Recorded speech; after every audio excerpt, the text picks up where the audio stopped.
there's a lot of Democrats. I can't believe these people exist, but I can assure you they do. They would rather lose on principle than have to compromise and win an election. And there's a word for these people. It is idiotic. You know, I consider myself very much a liberal Democrat. People ask me how does it feel to be a moderate. I don't know, because I'm not. I'm very liberal. I believe we ought to use opportunity to help people. You know, we should never discriminate anybody. I even believe that there are certain groups who've been historically left out that we ought to give more of a helping hand to. I'm completely fine with that. But the idea that we were going to change dictionaries, we're going to change the world by changing dictionaries, is historically stupid, to put it mildly. Piers Morgan had James Carville on for a conversation where they talked about a variety of things, particularly the sort of traditional Achilles heels of the Democratic Party. And, Elon Musk, they get into a couple of other topics.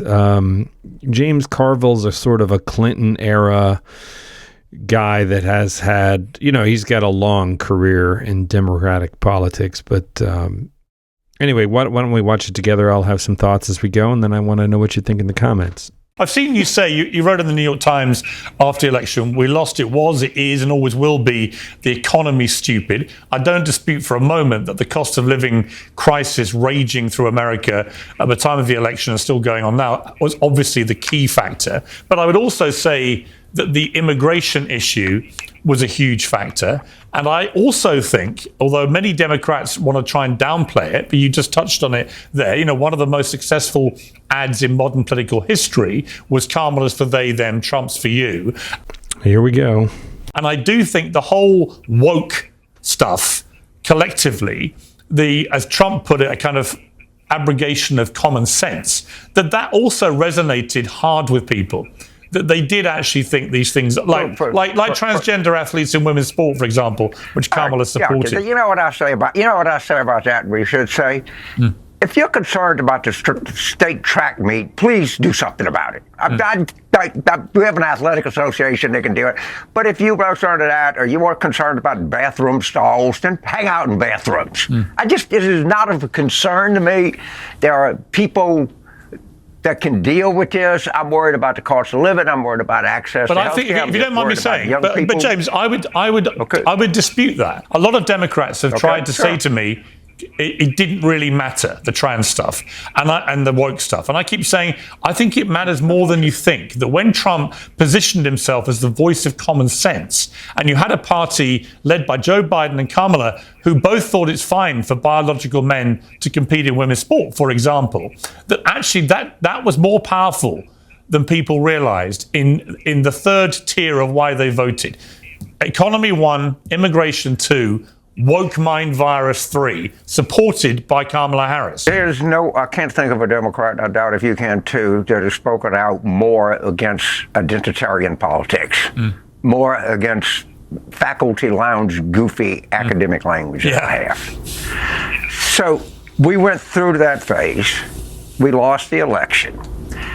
So the answer of the identitarian left is, well, it didn't matter because no one ran on it, famously by Jon Stewart. Oh, look, somebody did run on it. See, in politics, the other side gets to play. Correct. If you're in comedy and you tell a bad joke, you just throw it away. In politics, all that.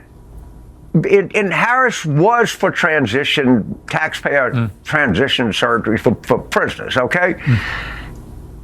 I researched myself. That's not my number one thing. Honestly, I don't think about it that much. In terms of the border, all of that is because Biden listened to the idiotic far left. And by the time that he left office, the border was a very orderly place. A lot of good it did us, but it's really true if you look at the crossing statistics. Every person in history that has listened, not just to the far left in the United States, but anybody in the West that pays attention to the far left has lived to regret it. These people have never been right about a single thing. Absolutely. Nothing. You're completely right. And they keep running their mouths. And I'm reading this book on, and you should get this guy, Why Nothing Works. And the only thing progressive is ever successfully killed is progress. Right. That's it. Which is very ironic. Signature achievement. Yeah, it is. And I consider myself very much a liberal Democrat. People ask me how does it feel to be a moderate. I don't know, because I'm not. I'm very liberal. I believe we ought to use opportunity to help people. We should never discriminate anybody. I even believe that there are certain groups who've been historically left out that we ought to give more of a helping hand to. I'm completely fine with that. But the idea that we were going to change dictionaries, we're going to change the world by changing dictionaries, is historically stupid, to put it mildly. Well, I tend to agree broadly that a focus on identity politics is a loser. I can't, but like James Carville is just at this point comes off as a kind of a grumpy old man, almost a Simpsons character. I think it's stupid. I thought it was very interesting that, look, your views are echoed by Bill Maher. I would position myself, actually, historically, with my own political views, pretty similar to you guys. Joe Rogan was certainly in that camp. Elon Musk was in that camp. Tulsi Gabbard, RFK. A lot of the people now in this cabinet around Trump were people who would have identified as Democrats previously. True, but what's your point? What does that prove? They don't espouse those things now.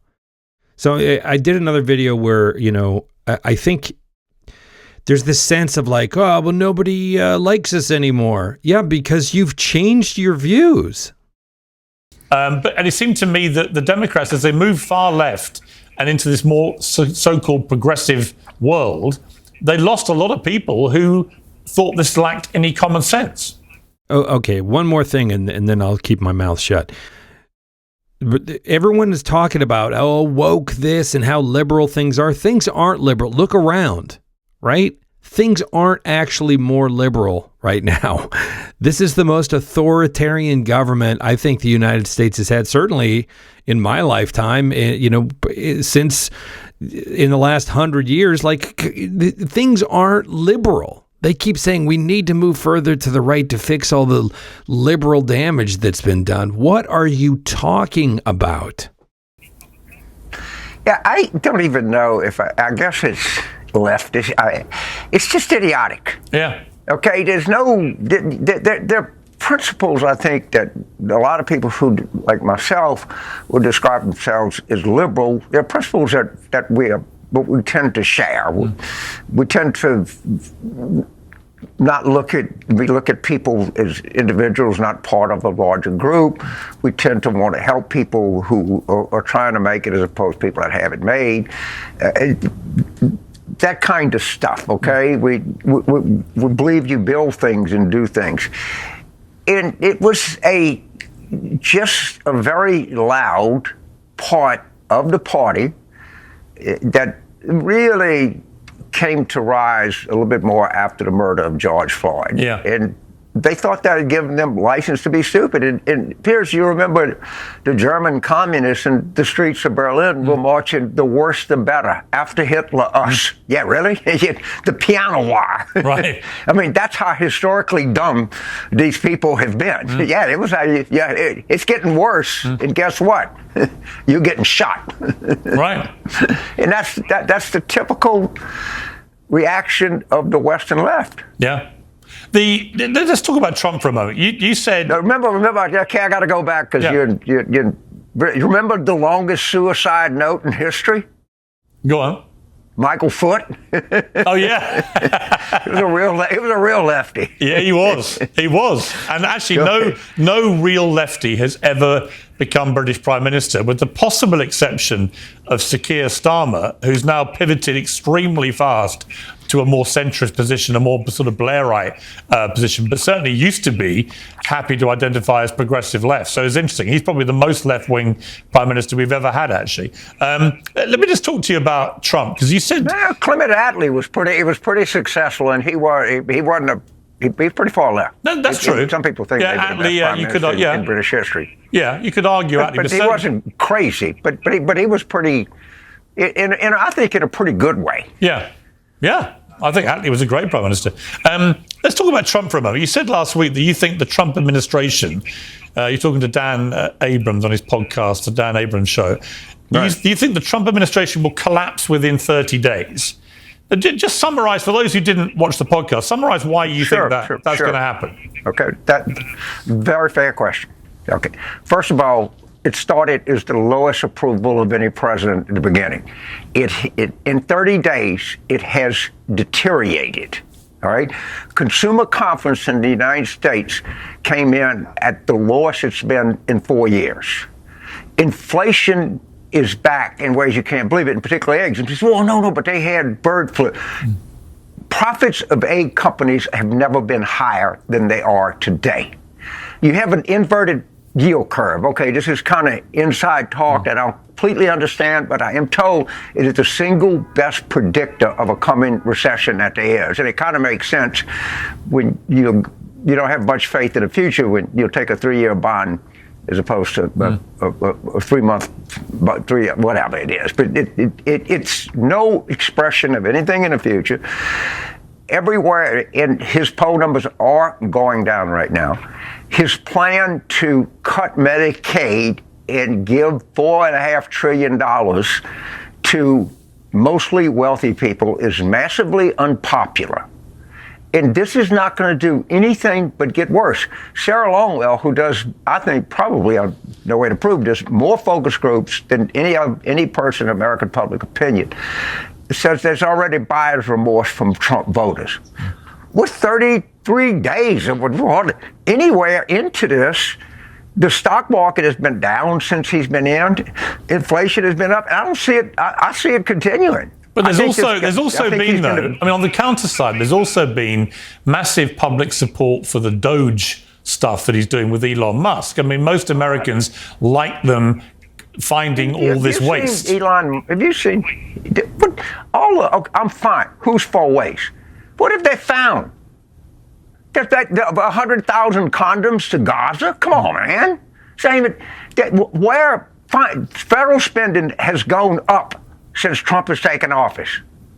And the people like the idea of getting rid of government inefficiency. Sure they do. Do people like the idea of cutting the CDC or the NIH or customs enforcement or anything like that? Of course they don't. And they're making a huge miscalculation. They think that federal employees are a bunch of lazy dolts. There's no such thing. There are some highly educated, highly clever people, and we're getting ready to find out that. You watch the Virginia governor's race in November. It's going to be like power slapping. They're going to get hit so hard. What do you think of Elon Musk? Is he a force for good or not? Well, first of all, he said, Walter Isaacson, who's a very good friend of mine, who's a fellow New Orleanian, I asked him one time, I said, what's the main thing about Musk I need to know? And he said, he's a hell of an engineer. Right. And apparently, by any account, he's a hell of an engineer. I don't see any evidence that rifling through federal computers, laying people off, is A, going to save a whole lot of money, and B, has any chance whatsoever of being popular over any period of time. Now, if he can come up with an algorithm that automatically saves the federal government $1.5 trillion, then great. But he's not going to come up with that, because you need to be honest with people. The government of the United States is a giant insurance company that has an army and services its own debt in a very efficient way. So once you take out insurance, Medicaid, Medicare, Social Security, once you take out defense, once you take out debt service, you could find something, I'm sure. And maybe you could improve federal contracting, and maybe you could improve the bid process. I don't know that you can. The guy's got $400 billion, but I haven't seen anything yet. I honestly don't know how great an engineer Elon Musk actually is, but I agree that it's a whole big nothing burger. Let me know what you think in the comments.